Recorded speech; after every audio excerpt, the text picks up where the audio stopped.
Enquanto a equipe de Putin desembarca no Alasca a bordo de um avião envolvido em escândalos internacionais, a Rússia enfrenta uma sequência de crises que expõe sua fragilidade.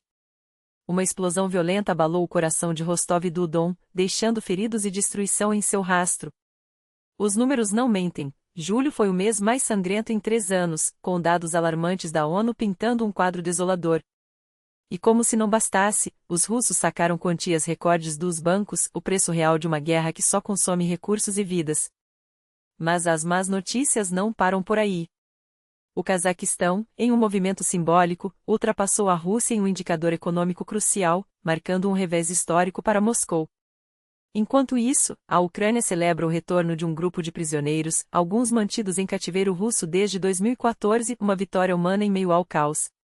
E tudo isso enquanto o mundo acompanha, minuto a minuto, os bastidores de um encontro que pode definir o futuro geopolítico. Você está acompanhando a edição mais urgente do Nesta, onde a informação chega primeiro, com clareza e profundidade. Aqui, você fica por dentro de tudo o que acontece na Ucrânia, Rússia, Bielorrússia e além, com detalhes que outros não mostram. E hoje, um dado crucial: o horário exato da reunião entre Donald Trump e Vladimir Putin está confirmado. O encontro começa às 11h30 no horário local de Ancoragem, 22h30 em Kiev e Moscou. Um detalhe irônico: o local escolhido não é qualquer lugar, mas uma base militar americana no Alasca, território que já pertenceu à Rússia. Putin, que há poucos dias insistia em um local neutro como os Emirados Árabes, agora se vê obrigado a negociar em solo inimigo, cercado de simbolismos. As preparações entraram na reta final, mas o clima no Kremlin é de incerteza. Em uma reunião rara e presencial, quebrando a tradição dos últimos anos, Putin se dirigiu a seus aliados com um tom cauteloso, bem diferente da arrogância de 3 anos e meio atrás, quando impôs a todos o apoio à chamada Operação Especial. Desta vez, os rostos tensos dos presentes revelam: ninguém ali acredita em um desfecho favorável. Enquanto isso, o primeiro avião já decolou de Vnukovo rumo a Ancoragem. Trata-se de um Il-96, a mesma aeronave envolvida em um dos maiores escândalos da diplomacia russa. Há 7 anos, quase 400 quilos de cocaína foram encontrados na embaixada russa em Buenos Aires, transportados, segundo investigações, por esse mesmo modelo. Um detalhe que não passa despercebido em meio às tensões atuais. E como se não bastasse o constrangimento diplomático, Moscou prepara um teste de seu controverso míssil Burevestnik, o milagre nuclear anunciado por Putin em 2018. Segundo a Reuters, a atividade no arquipélago de Nova Zembla, no Mar de Barents, está em ritmo acelerado. Contêineres, equipamentos, aeronaves e navios se acumulam no local. Mas os resultados até agora são pífios. Dos 13 lançamentos entre 2017 e 2019, apenas 2 foram parcialmente bem-sucedidos. Em 2019, um teste terminou em tragédia, com 7 mortos e um rastro de radiação que rendeu ao míssil o apelido de Chernobyl voador. Seria mais um blefe de Putin ou uma tentativa desesperada de mostrar força às vésperas da reunião com Trump? As suspeitas são de que os testes foram adiantados justamente para evitar um novo fiasco internacional. Enquanto isso, a guerra na Ucrânia atinge marcas terríveis.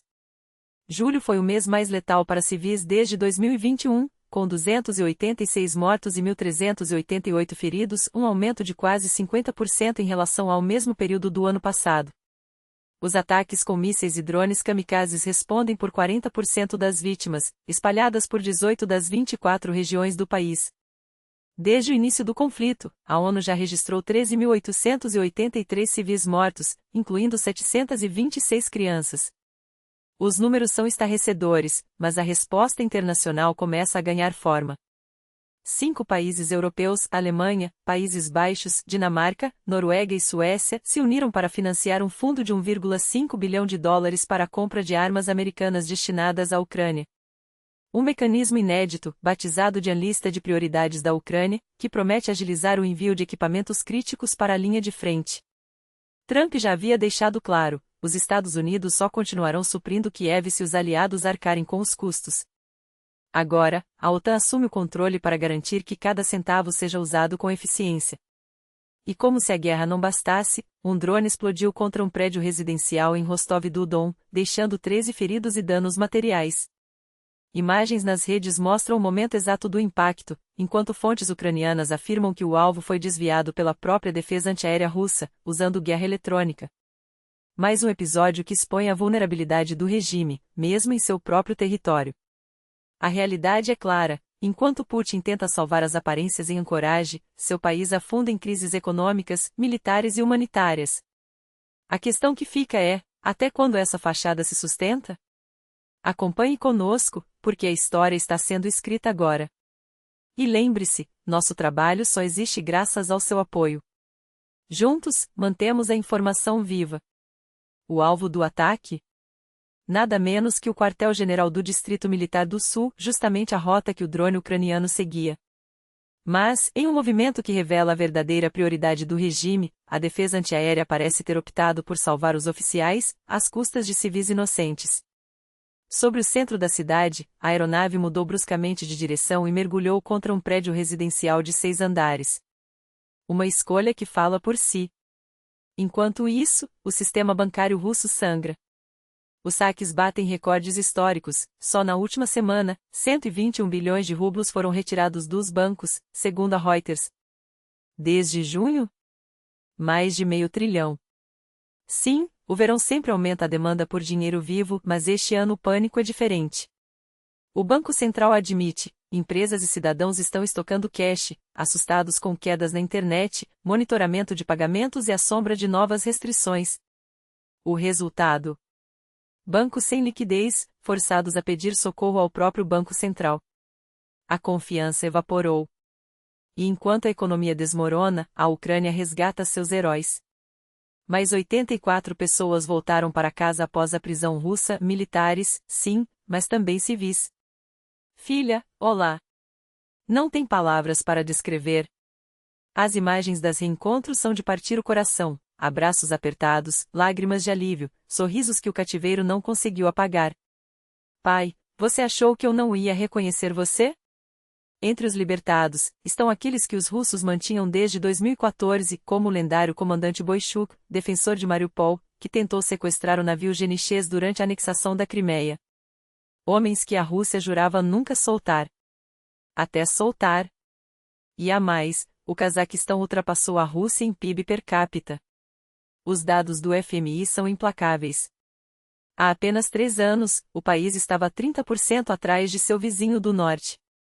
Hoje, em 2025, a Rússia cairá para a 71ª posição mundial, com um PIB per capita de $14.060, $530 a menos que em 2024.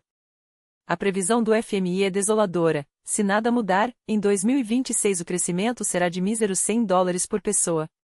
E em 2027, até o Turcomenistão vai ultrapassar Moscou. O declínio não é uma teoria, é matemática pura. Enquanto isso, a máquina repressiva russa não para.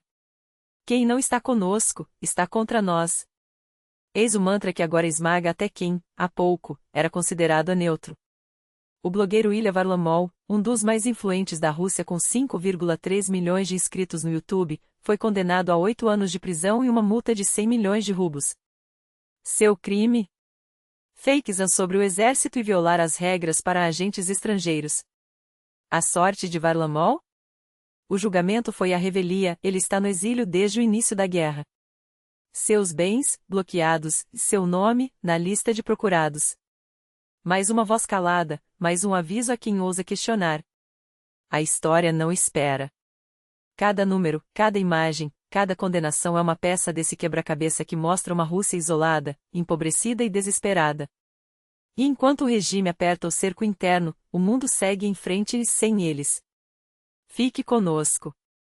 Compartilhe, comente, ajude a espalhar a verdade.